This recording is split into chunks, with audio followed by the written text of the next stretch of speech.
Hello, everybody, and welcome to The Scares That Shaped Us, a podcast about horror writers and the stories that made them. I'm your host, Matthew Jackson, and it is Paul Tremblay week, everybody. That's right. The Bram Stoker Award-winning author of A Head Full of Ghosts, one of the best horror novels of the 21st century so far, and a bunch of other books, including last year's excellent horror movie, is here. We are going to talk about his new middle-grade horror novel, Another, which is super creepy. You should go pick it up when it comes out on July 22nd. And we're going to talk about a Hammer horror classic called Quatermass and the Pit. It's a great conversation. I've been wanting to get Paul on the show ever since we started the show. So this is the fulfillment of a dream for us as a podcast. I hope you all enjoy it. But first, I want to talk about a different horror writer, and specifically an adaptation of a different horror writer's short story.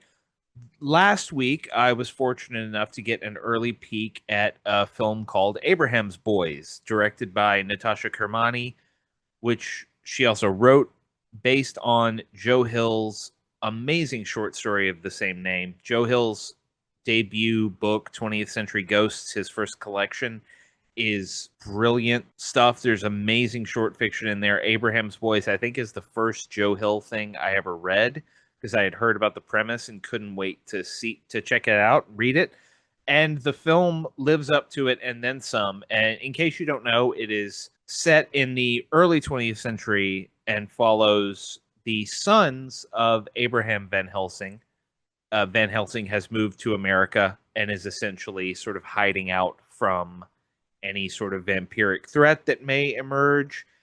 And his sons are just starting to learn what their father has made his life's work. And it is a wonderful film adaptation. It's very atmospheric. It's very intimate. It largely takes place just in the Van Helsing family home.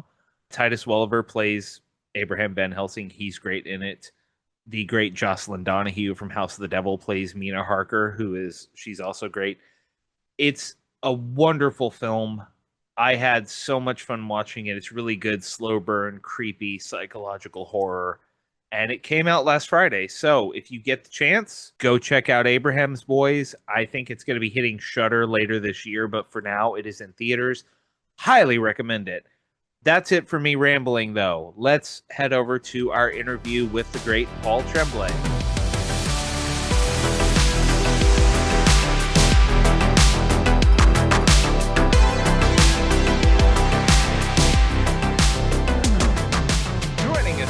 On The Scares That Shaped Us is one of our favorites, making his first appearance on the show. He is the Bram Stoker Award-winning author of books like A Head Full of Ghosts, The Cabin at the End of the World, Survivor Song, The Pallbearers Club, Horror Movie, and more. His latest novel, Another, comes out July 22nd. Paul Tremblay, welcome to the show. Thank you, Matthew. I'm honored to be here. It's an honor to have you. This is another wish list check fulfilled. I've wanted to have you on since we started the show. So it's great that you're here. I want to start by talking about Another, because this is, I wouldn't say it's a departure for you, because it touches on a lot of subject matter that you've covered. But I think some people might look and go, "Oh, Paul Tremblay wrote a middle grade book. That's interesting." Yeah. So, for those who aren't aware, could you offer a little taste of what Another is? Sure. So, I mean, the book is told from the point of view of Casey, who's a 12-year-old sixth grader. And the main part of the book takes place in the spring of 2021 while he's on school vacation. In the fall, when he was hybrid learning, due to the teeth of the pandemic, he's been suffering from sort of transient facial tics, or he hopes they're transient. But while he was in home during a class, on Zoom, or actually I think it was Google Meet, but whatever. I'm so terrible at the elevator pitch. But anyway, one of his classmates sort of records him having facial tics and, posts it online and, cyberbullies him. Anyway, so ever since then, Casey's been feeling extra sort of isolated and lonely. And, the rest of his classmates haven't been mean to him, but, they kind of treat him as like, persona non grata kind of thing. So anyway, like the main creepy part is, this old guy, after he calls the house and his mom bought like this weird, for kids, it'll be a weird antique phone, a rotary phone. That was kind of like a fun challenge to try to describe how a rotary phone works, Yeah. for kids who've never seen them. Uh, this guy calls up, says he's going to bring a friend over. And when he shows up, he's a sort of a creepy old man with a burlap sack, and inside the sack is this weird, like clay-like skin mannequin kind of boy, who, like, his facial features aren't really features like a mannequin, where it's like indentations for eyes, maybe a ridge for a nose. But like he can sort of sculpt a smile on his face, and uh, for a variety of reasons, they allow him in the house, and he ends up staying with Casey for most of his vacation week, and weird things happen. How did this particular book start for you? Because I can see so many elements of like, obviously you as a teacher went through the whole hybrid learning phase and Yeah, the impact that had on kids. Um, and you have this weird telephone thing, and then you have the little featureless boy whose name is Morel. Is that correct? yeah. I still haven't Yeah. figured out how to pronounce it. Moral or Morel, I either I one. just I just said morel because that's a type of mushroom, so that Yeah, made yeah. sense in my head. So that's I would say that's the correct pronunciation then, without Okay. giving too much away. Yeah. Cool. So where did it start for you? What was like the seed of this thing? Um, so the seed was sort of the scene that I described with the old man showing up with like this clay kid, uh, Mm, in his bag. And I was like, oh, that's kind of weird. And like ideas will crop up from time to time, but for me, the test is if it just nags at me. Um, and so I was like, oh, that image wouldn't let me go. So when I decided I was going to write about it, I had to figure out who Casey was. Why would he sort of accept this thing in his life? And it quickly became, the book about teaching in the pandemic that I didn't know I needed to write. Um, now that said, the book isn't didactic about it. I mean, I think the pandemic's mentioned maybe 5% of the book. 95% of the book takes place inside of Casey's house hmm during school vacation week. So my hope is it, very much is like sort of metaphorically feels like sort of the experience of isolation and loneliness that, all of us went through during the teeth of the pandemic.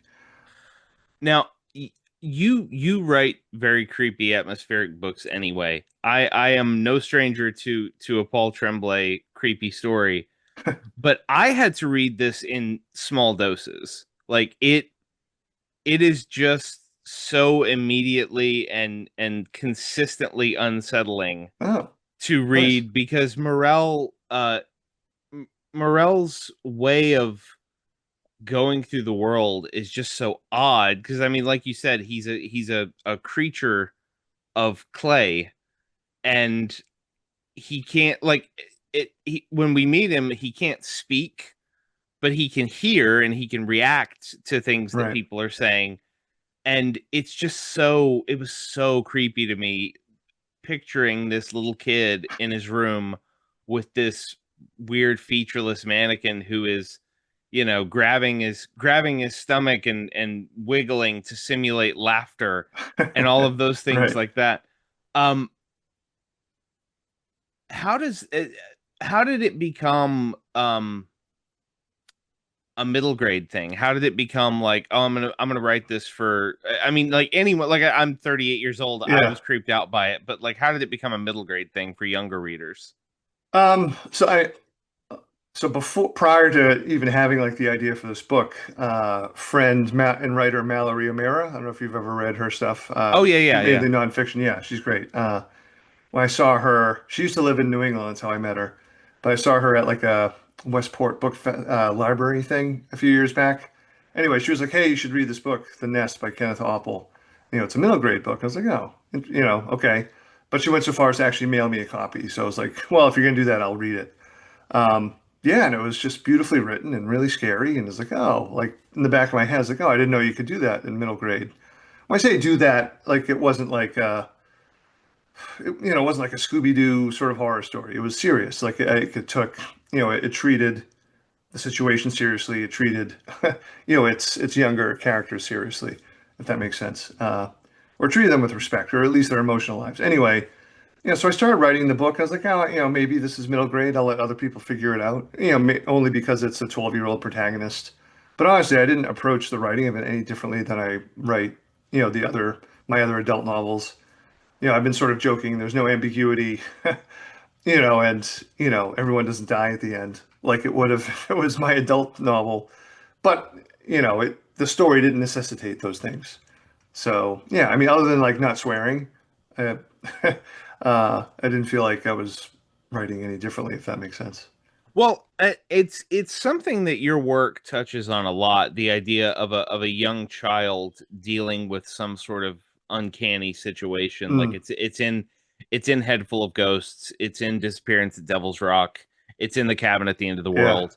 Uh and I was very interested. I watched your episode of First Word on Horror that the people at Etch made. Oh, thanks. And You talked in there about after your first child was born that you started getting more and more into horror stories with children in peril. It Yeah. became like I don't know if it was like exposure therapy for you or what, but uh why is it something that you keep coming back to? Why are kids such a draw for your work, do you think?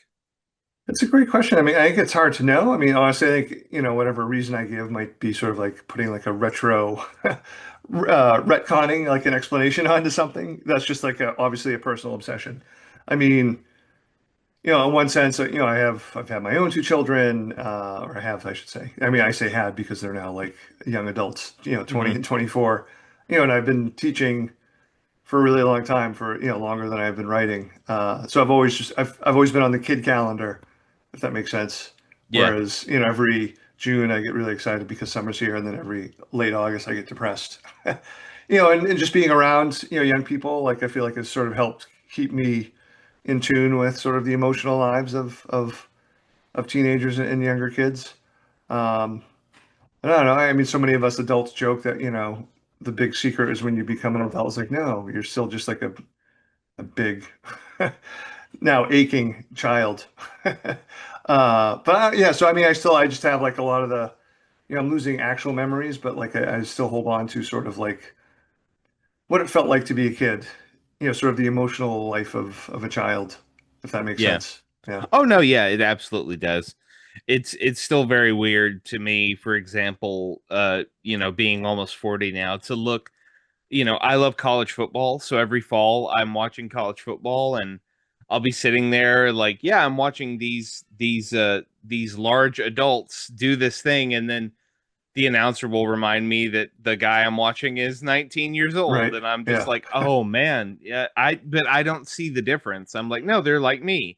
Yeah. Um I want to ask you a little bit about teaching during the pandemic because you said like this was your novel about teaching during the pandemic that you didn't know you needed to write. Yeah.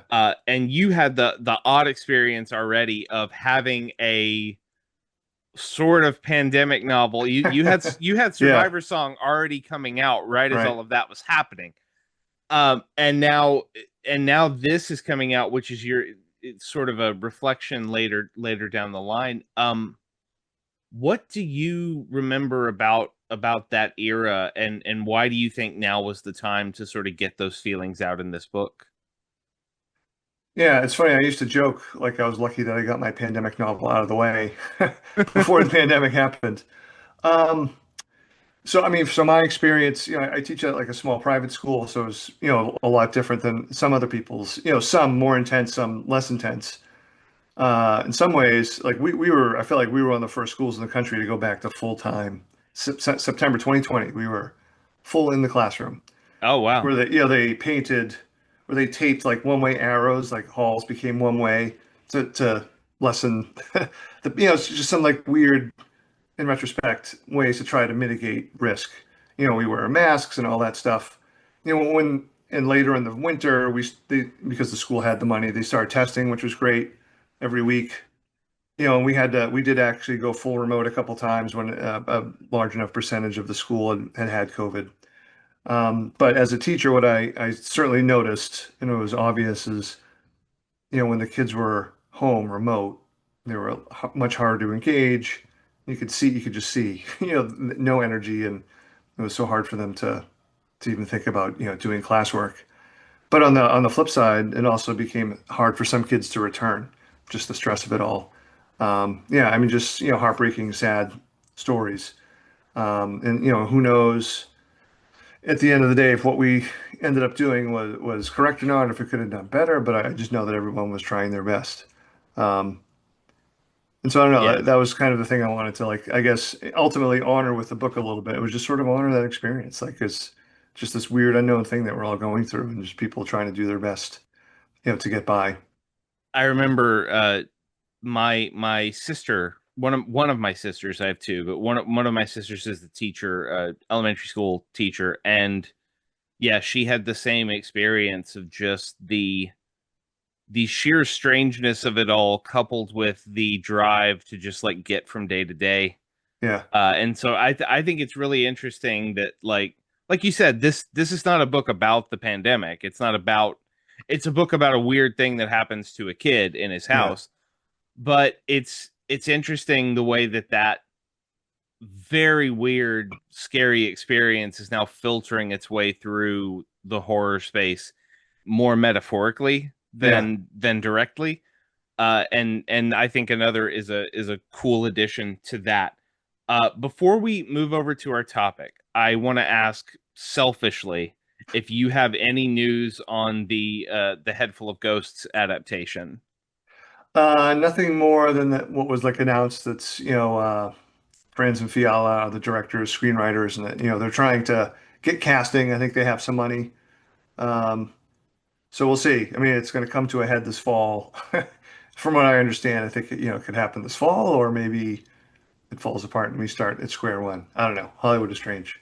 How Uh, are how are you as having gone through the whole knock at the cabin yeah, experience, and now this book, like this is the book. If anyone is like, oh, you don't know Paul Tremblay, read this book.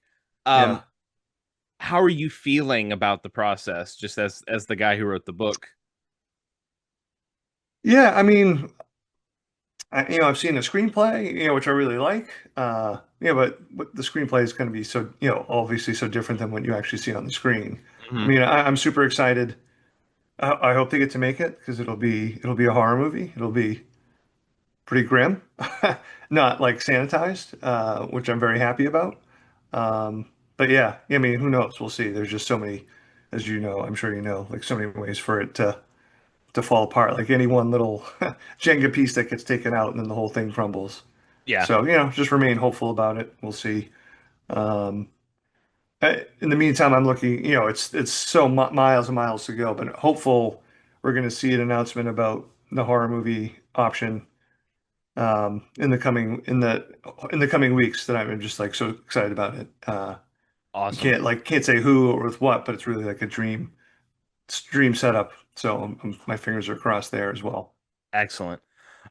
It just occurred to me as I was asking you that it is now this is the 10-year anniversary of Head Full of Ghosts. Yeah, yeah, it's This crazy. is Yeah.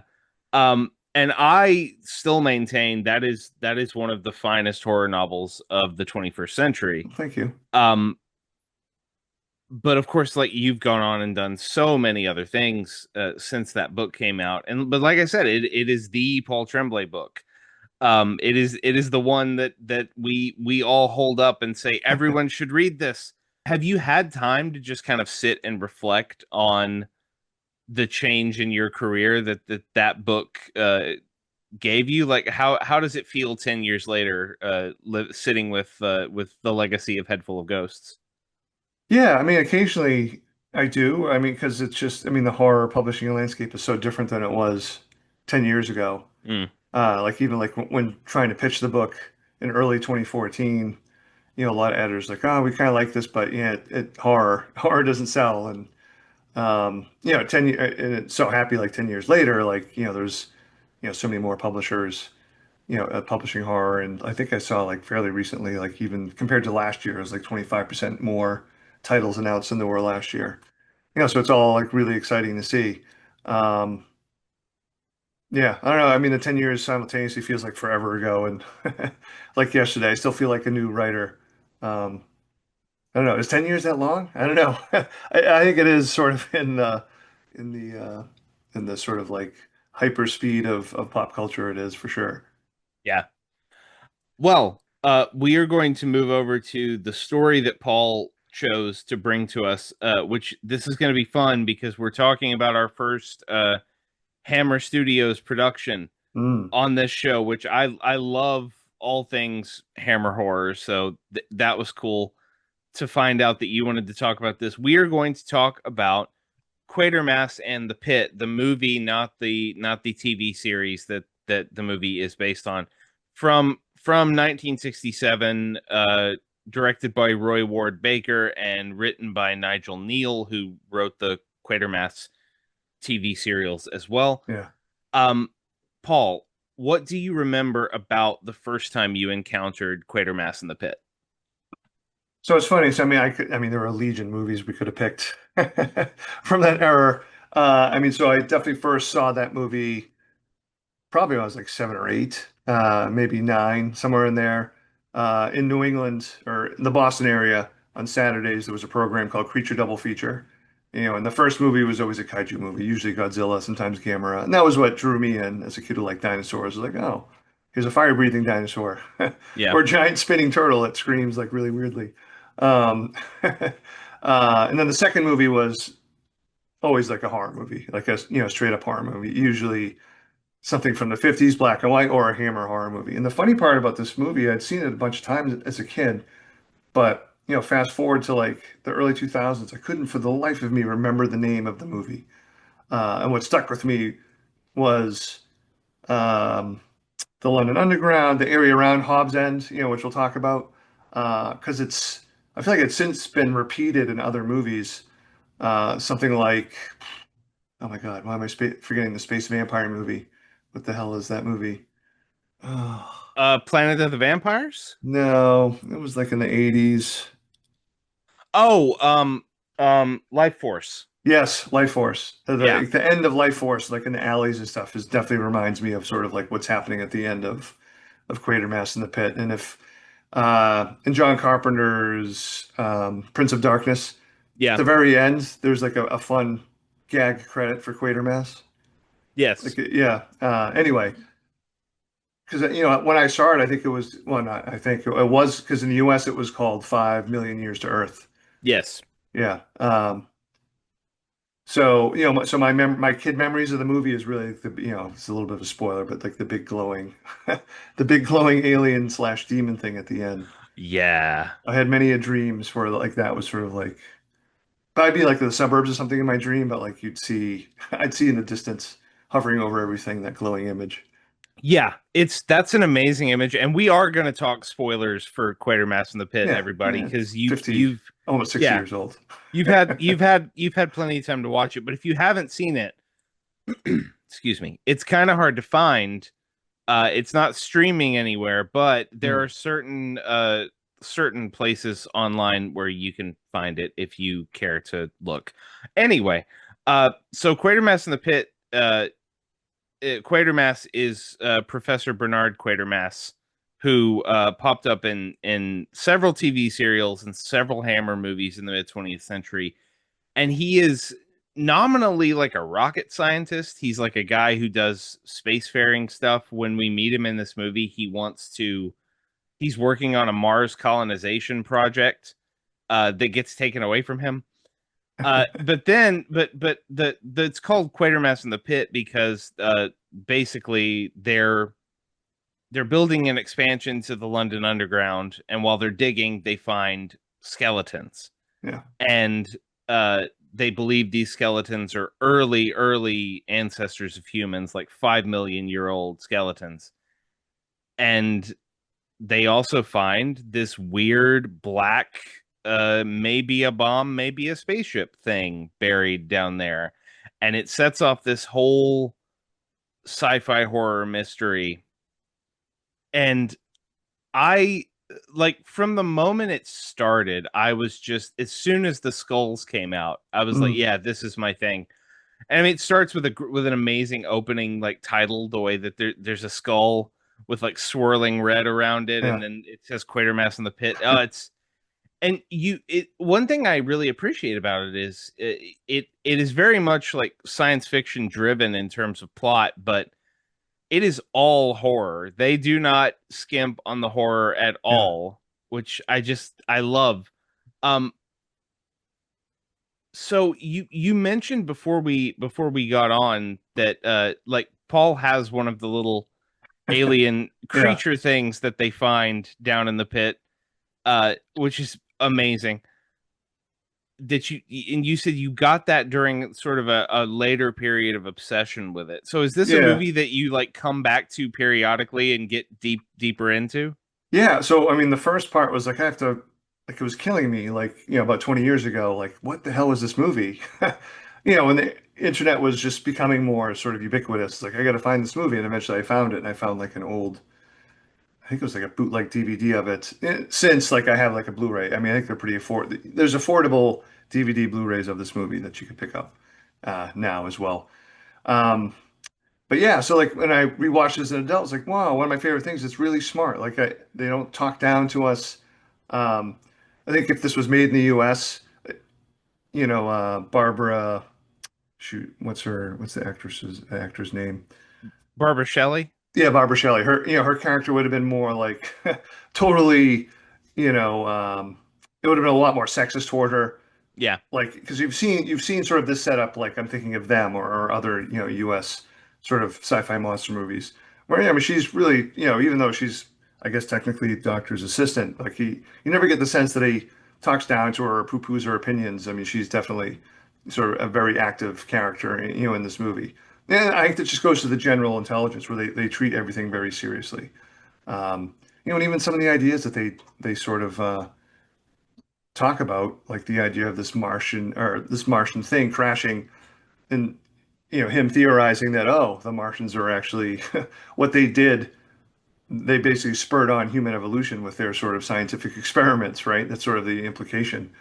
And I think they do it in a better way than like what Prometheus, the Yeah. Prometheus does, in a way. I mean, at least in a kind of smarter sort of way. I mean, the only thing missing from this movie is, some of the effects are definitely creaky. Uh, like the aliens themselves look kind of wobbly. That's the one little bit of Yeah, the movie where I was kind of like, okay, this movie is showing its age. yeah, Like the production design is really cool, yeah. The production's amazing. Yeah, especially the craft that they find. Um, and it's such a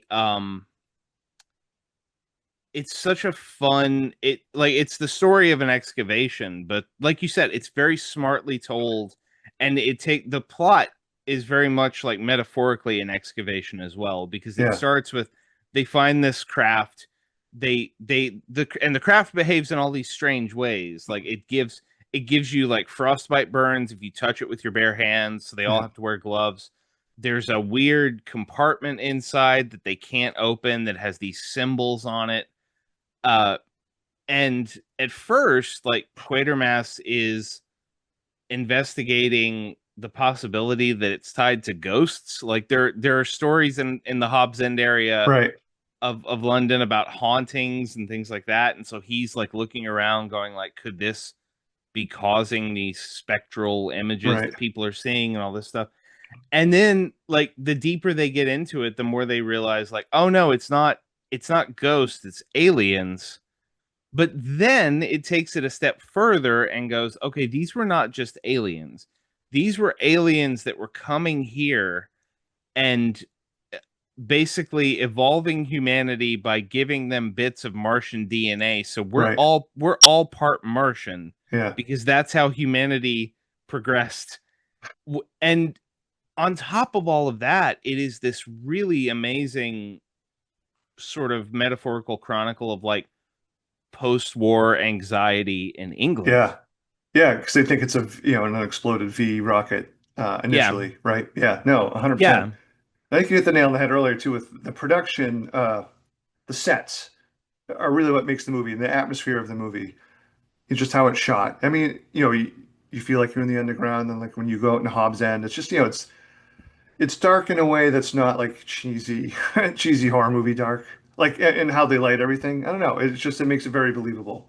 Um, Yeah, I just remember I didn't really answer your question about my my last sort of deep dive because I do want to mention this. Yes. Yeah. So I went to the UK with the Camp at the End of the World. I got to do a tour, which was amazing. It was a dream experience. And when I was in Newcastle, I met the writer Stephen Laws, British writer. Hmm. He had he had written the book The Frighteners, which was then adapted by Jackson. Yeah. Um, Peter Peter Jackson, Jackson. thank you. Yeah. Yeah. Anyway, I had no idea that like Nigel Neal is like a hero over there. I mean, he's, incredibly famous. Is like one of their first, I don't know, important TV writers or just writers in general. Even though he dabbled in genre, like Nigel Neal is a hugely important cultural figure, pop cultural figure in England. To the point where Steven's such a nice guy. Like when I came back home, he mailed me discs of the TV show, of the original black and white TV show. He Hmm. mailed me all sorts of stuff, which was, just a lot of fun to dig into. Um, you know, the BFI Film Classics books. Have you ever read any of those?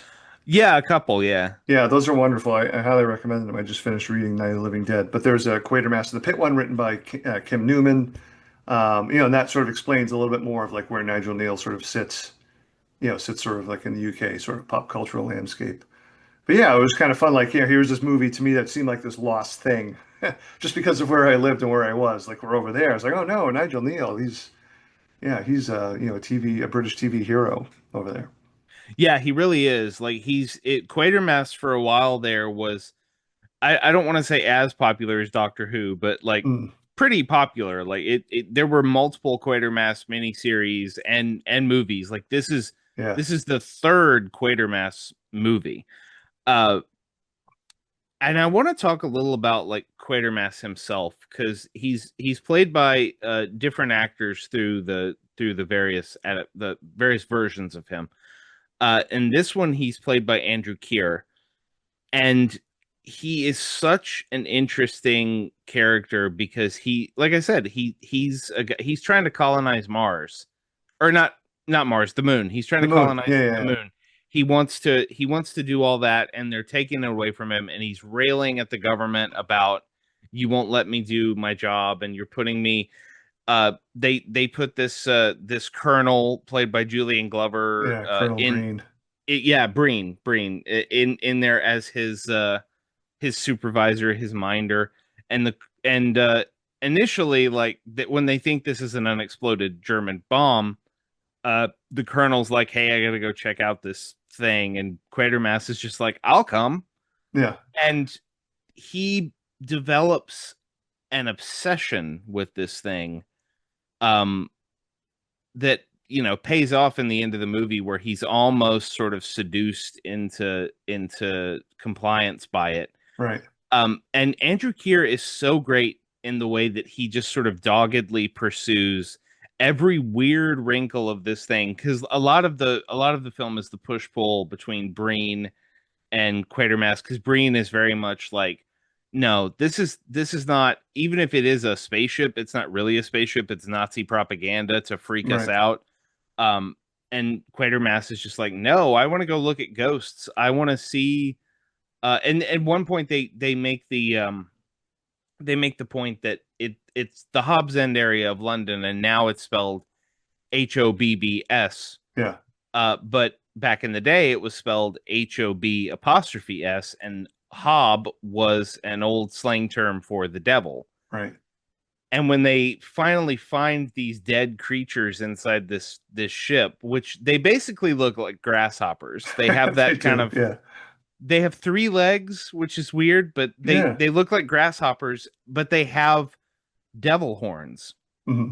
And he starts theorizing, like, is this what people thought the devil was? Is this some kind of, and it just keeps going, and he is just so willing to chase it down every weird alley. And that's another thing I love about this movie. You mentioned it doesn't talk down to its audience, but it also is just like, yeah, this is just going to get weird, Yeah. and you need to live with it. No, 100%. I think you mentioned the performance at Kier's Quatermass. I think that's one of the hurdles for me not watching the other movies is to me, he's Quatermass. I don't want to see an American playing him. I don't want to see someone else playing him. I don't know. He brought like such a gravitas and a sort of humanity to him. Like again, he's not just wildly running around saying I'm right. Like he listens to Barbara, and even with Breen. Breen is obviously sort of the human villain of the story, but he's not like a cheesy mustache twisting villain. Like he's pretty rational. Like Hmm. um, he's not ignoring all the evidence in front of his face. And so, like as a kid, his death was horrifying because I mean, what happens to visual effects wise, definitely sort of stuck with me too. Yeah, so this is when we talk about Hammer horror, very often we talk about the vampires. Right. That's sort of the lasting legacy of Hammer is all those Dracula movies and all the women in corsets getting bit on the neck and stuff.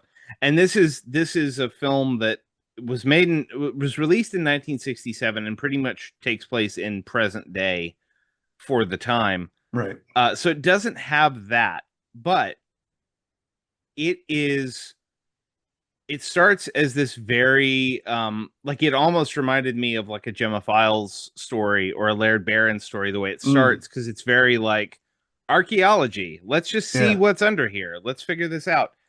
And they just start slowly piecing together clues of what's going on. And then in the last 20 minutes, all hell breaks loose Yeah. because eventually they figure out that the craft has energy emitting from it that has been supercharged. Like they drop an electrical line on it accidentally and it like supercharges the energy. And basically it and this is another layer to it that we haven't Yeah. really talked about, but like there's a whole like racial purity layer to it, like adding to like sort of the Nazi-esque fear where like the Martians escaped Mars Right. because That's why they escaped. Yeah. there was literally a an ethnic cleanse going on with different mutations of Martian society, so they came to Earth, and the craft starts emitting this energy that makes people violent, and they start attacking people who are different from them. Mm, And it's just so it's so chaotic and weird, but in the middle of that there's this like, oh man, like we're all turning against each other again. And it's that great post-war anxiety thing, but on top of that, the way they shoot it is like there are rocks flying around, there are fires, there are water lines broken, shooting geysers into the air, and Breen simply dies because he locks on to the energy of the craft. He's underground, he's looking yeah. at it, and it starts glowing at him, and he just literally stares at it until he almost melts, Right. which I love so much. That's such a great. It's not a gory movie by any means, Yeah. but it, No. it has that amazing death where he is No, and just it just so made with entranced. you talking, it just made me think, maybe there's a little bit of nuclear sort of energy sort of thing going on there too. Yeah, Um, absolutely. yeah, no, and like that was a great point about the prior Hammer horror movies. I mean, I think for the first half of the movie, it feels almost like urban gothic, just in how it's shot and how everything is sort of set up. I mean, they're not quite castle walls, but you do have the underground bricks and like when they go out in Hobbs Lane, visit the priests, there are these sort of older buildings. But then, as you said, then it's just the city sort of just exploding and tearing itself apart in the last 15 minutes of the movie. Yeah, it's full on apocalyptic. And then like my favorite image of the movie that you already alluded to, like it projects this giant spectral head in the skies above London. Yeah, So there's this big floating translucent Martian head up there, and it again it has horns and it has weird eyes and it sort of looks like the devil, and it is full on cosmic horror by the yeah, end. It's just like there's a god in the sky looking over London, and we have to find a way to stop it, or it's gonna right. drive everyone mad. And like that, the combination of all of this made me, very like I knew your affinity for creature double feature, so that was sort of my thinking of like Yeah. I bet Paul saw this when he was a kid on like a creature double feature thing, and but in watching it and trying to sort of pin down like why did this make such an impression on Paul Tremblay, it very much has that like build of in the same way that like Cabin at the End of the World has a weird build with all of these sort of twists built into it of just okay, here's a small problem and now a bigger problem and Sure. now a bigger problem and now the entire universe is consumed with this problem. Um so do you see any like direct correlations in your stories that you can trace back to Quatermass in the Pit that you like pulled a Huh. reference? Geez, that's a great question. I don't know if I have yet, but I mean, just me thinking about what I've said earlier, like the idea of like being smart, not talking down, respecting sort of the emotional intelligence. Never mind that, respecting the intelligence, but also the emotional intelligence of the characters. I mean, that's really important to me, uh, not just as a writer, but as a, someone who reads and watches movies. Now, listen, like every movie's going to be different. Don't get me wrong. Like I love Evil Dead 2 is like one of my favorite movies. It's sort of a Hmm. different sort of a different sort of emotional intelligence that you're dealing with, or level on that one.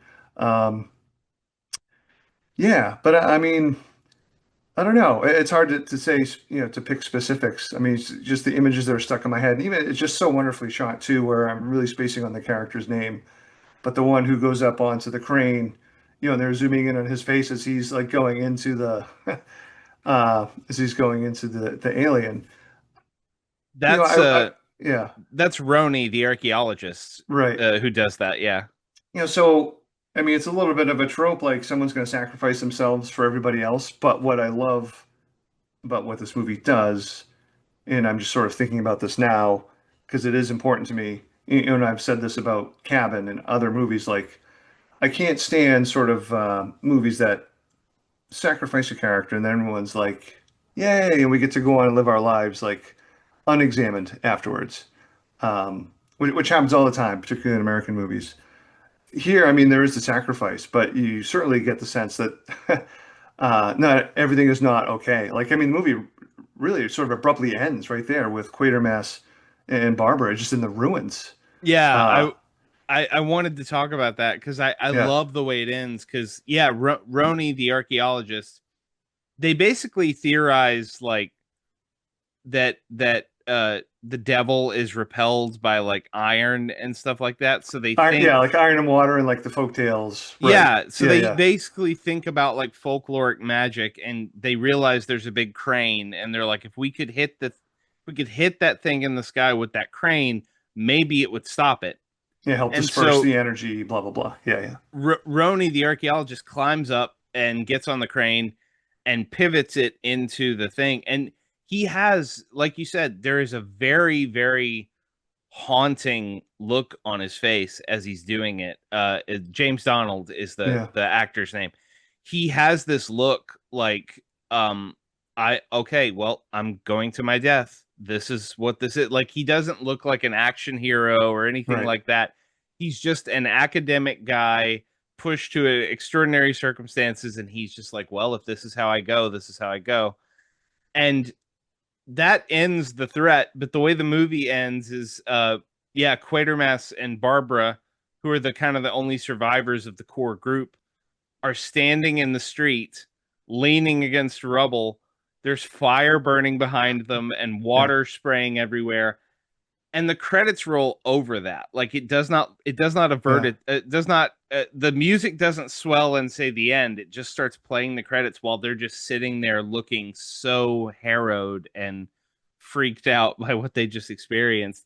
And it adds to that feeling of like what it would be like to brush up against the cosmic in this way, to encounter something Right. beyond human understanding.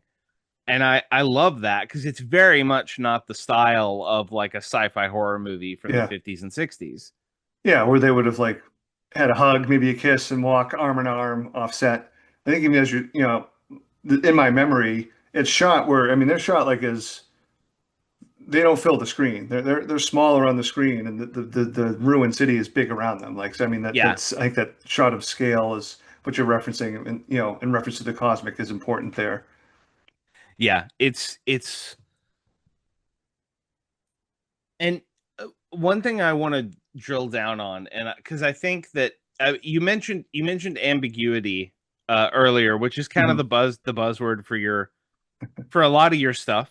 And I'm not going to argue that your books aren't ambiguous in various ways because they definitely are.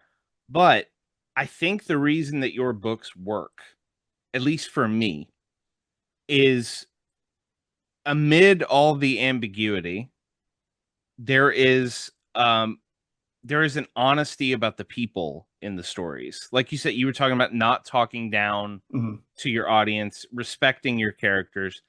There is a great deal of clarity about who these people are and how they're feeling about things, even if the story is not always the most straightforward ABC progression.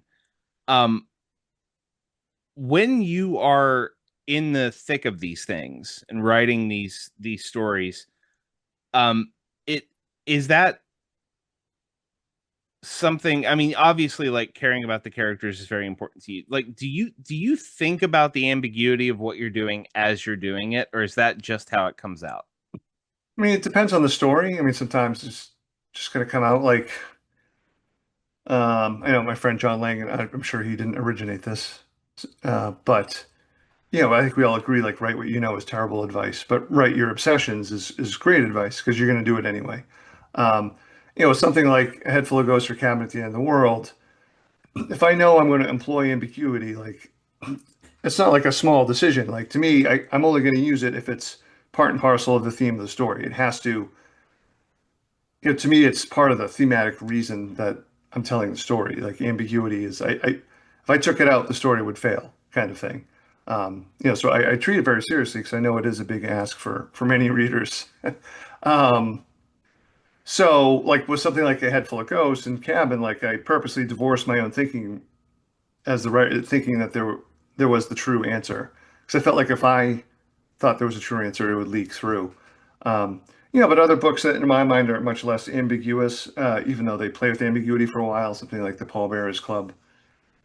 Um, you know, I, I, I have an idea of what actually happened. And I don't think it's too different than from what is presented at the end of the book, kind of thing. I don't know. So I don't know. Like, I think what's usually just in general, it's hard to say because every story is different. But like the thing that's usually ringing in my head is I want to honor the experience of the character and the writer, and never write something that serves to restore the status quo. I think now that we've been talking about this, I think this movie fits in with some of my favorite movies that I've watched and rewatched many times.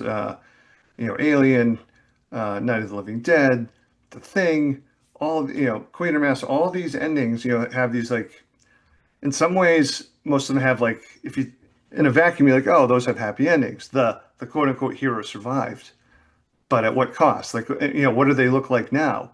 Like, it isn't well, obviously, I guess not in Night of the Living Dead, or the hero dies terribly. Um, but like none of those stories are working to restore what is quote unquote normal. And in fact, most of the time, like, normalcy is terrible. It's madness. I mean, I think that's what Quatermass is sort of saying too at the end, is like, we're the same as these ethnic cleansing Martians, right? It's a continuing cycle. It just happens over and over again. Um, yeah. So I mean, without being too much of a bummer, but like, to me, that's an important, I think, for horror to work. Like, even if it's like a horror story that's restoring sort of our political side, you know what I mean? Like, it tends not to work for me because horror to me is like there's this big terrible change, and then no one is ever the same after that. I just don't know how you can escape doing that in a horror story. Yeah, well, I mean, it is part of the, like you said in the first word art horror thing. You said I'm a horror, like I want to make you uncomfortable. It is my job to Yeah, make you uncomfortable. And I think that I've liked plenty of movies where the movie ends of with course. like, Yeah. oh, we killed the monster and now we're all just gonna go about our lives. But I was just, as you were talking, I was thinking about one of my favorite. horror movies of all time, Black Christmas, which ends with a person inside a house with a killer, and no one knows the person is inside a house with a killer. Or even Halloween. Halloween is a movie that ends with, oh, he's still out there, Oh yeah. and we have no idea where he is and what we're going to do next. And it's such a wonderful, like, haunting way of looking at things. How acutely do you feel what your characters are going through as you're writing? Are you detached from them at all? Like, you talked about respecting them. Do Hmm. you see them as sort of extant things from you, or are you very invested in every little part of what they're going through each time? Yeah, I mean, I'm invested, but I mean, I think it's like a different sort of kind of investment. If that, I mean, because I'm so close to the gears and just trying to get from one point to the next point. So it can, it's hard at times to be sort of emotionally moved. It's usually more like if I sit back and am able to read like large chunks, then maybe. But usually in the moment, it's more I'm just like upset with myself for not looking or coming out better.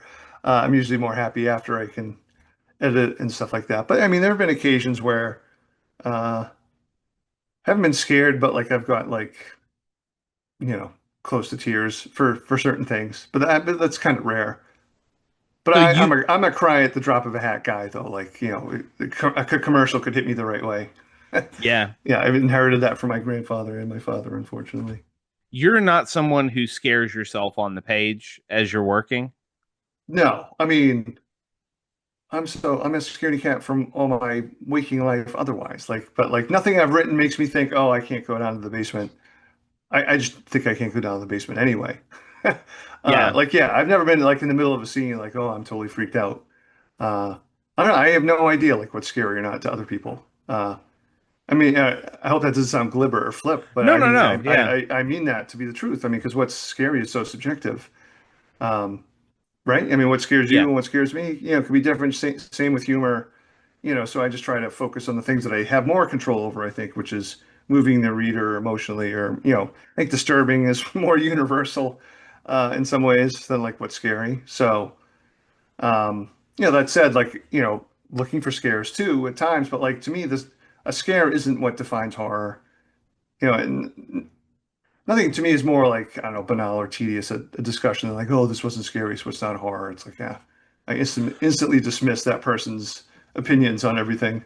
This is a drum I beat all the time Yeah, because and I'm sure you hear it all the time too, is uh, people who aren't into horror, very often their excuse for why they're not into horror is, well, it's not scary. And yeah, and I try to play devil's advocate and go, why isn't it scary? Like, what about, and well, you know what's going to happen. Like, well, what do you mean? Well, I know that when the music gets quiet, when everything gets quiet and everything's tense, that means that a jump scare is about to happen. I'm like, yeah, but the person on the screen doesn't know that a jump scare is about to happen. yeah, Like, that's what makes it a jump scare. Is that, and it is a fundamental detachment, I think, from yeah, like, look, like, I'm not worried that I'm gonna get possessed by a demon, or that I'm not worried that my kid's gonna get possessed by a demon. I'm worried that my kid is going to go through some sort of unimaginable trauma that I am powerless to help them through, which right. is what The Exorcist is about.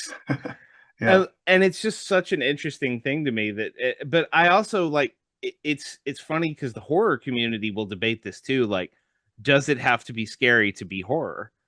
yeah, And my answer is resounding no, no, yeah, because, absolutely, like, Bela Lugosi's Dracula doesn't scare me, but I'd be crazy if I didn't say that that was a horror movie. right.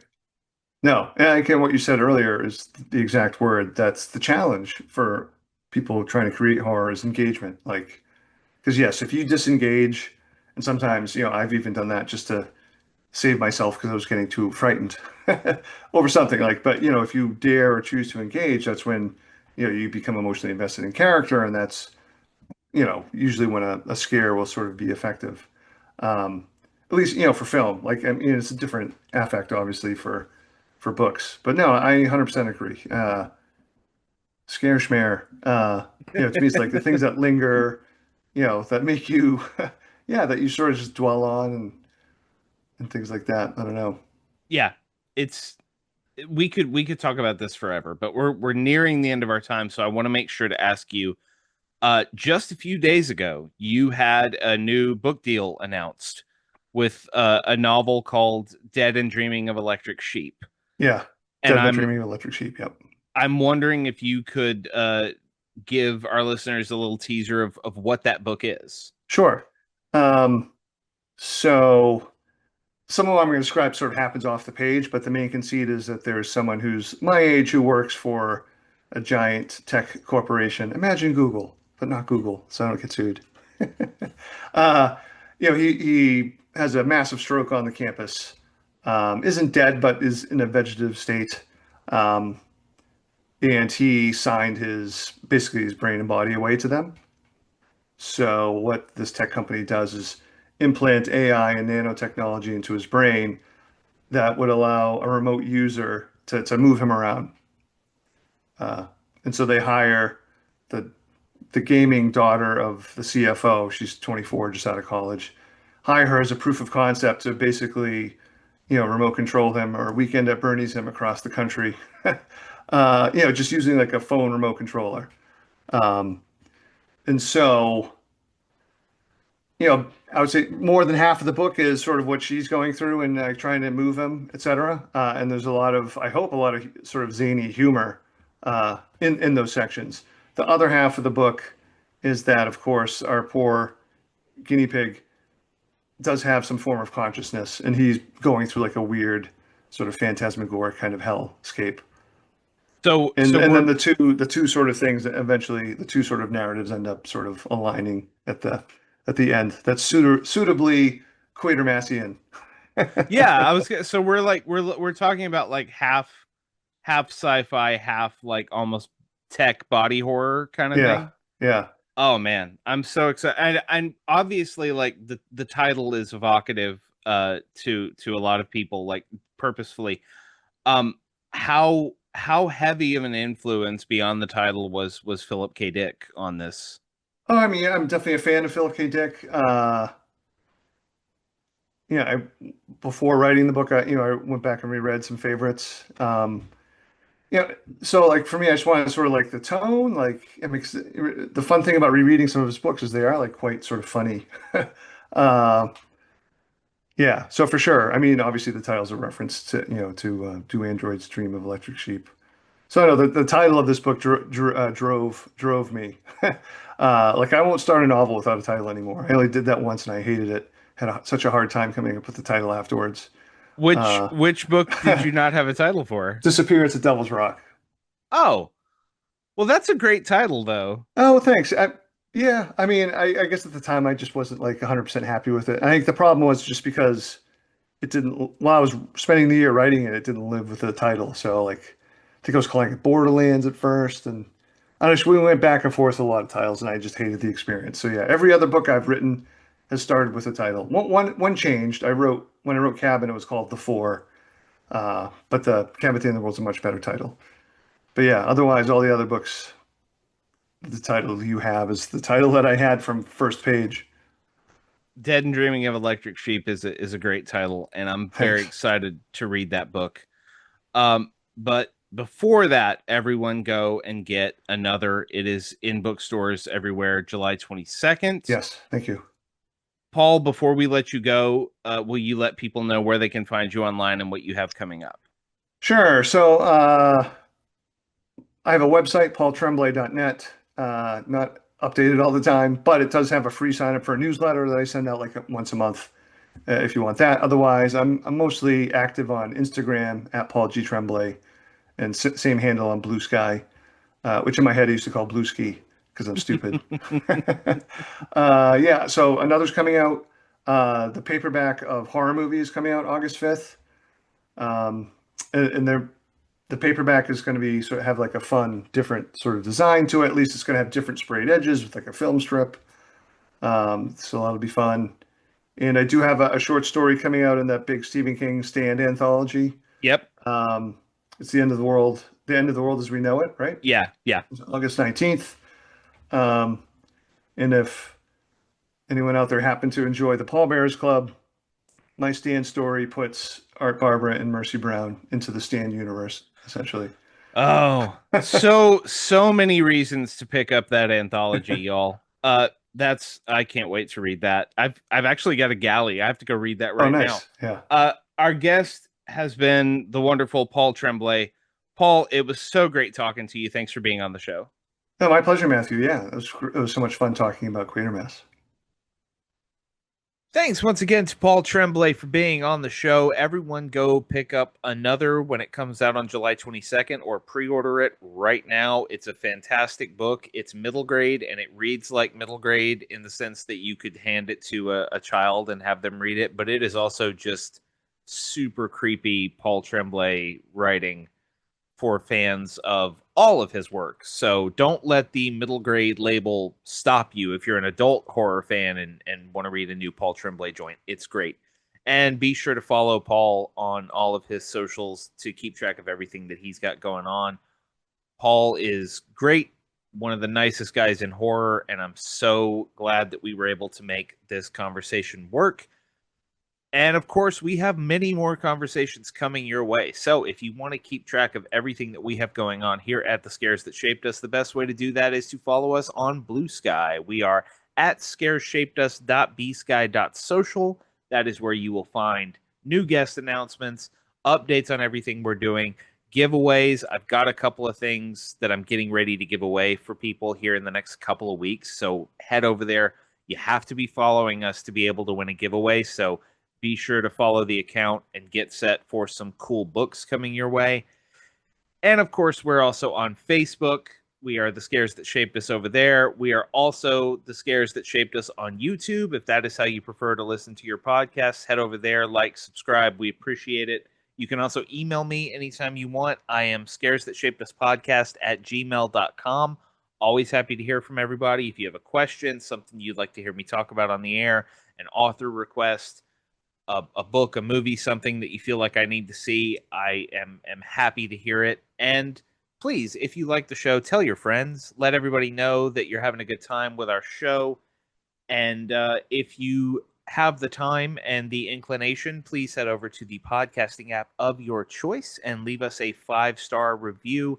That helps us get more exposure on the podcasting platforms, which helps us grow our audience, which hopefully will help us grow our guest pool. We've had a lot of amazing writers on the show over the last 11 months. We're coming up on a year of this show now. Can y'all believe that shit? Wow. Anyway, we hope to have many more amazing authors, including repeat guests and brand new guests in months and years to come. So if you like the show, please help us get the word out. I very much appreciate it.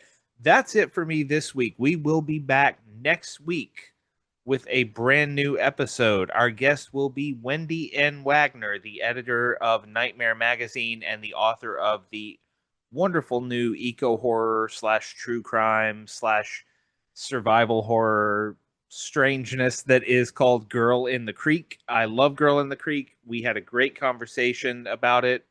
And Wendy chose a Stephen King short story for her scare that shaped her. We had such a good time unpacking the story, unpacking Wendy's work. That will hit your ears next week. That will be July 23rd at noon Central. So keep an eye out for that. Until next time, take care of yourselves, take care of each other. I'm Matthew Jackson, and this is The Scares That Shaped Us.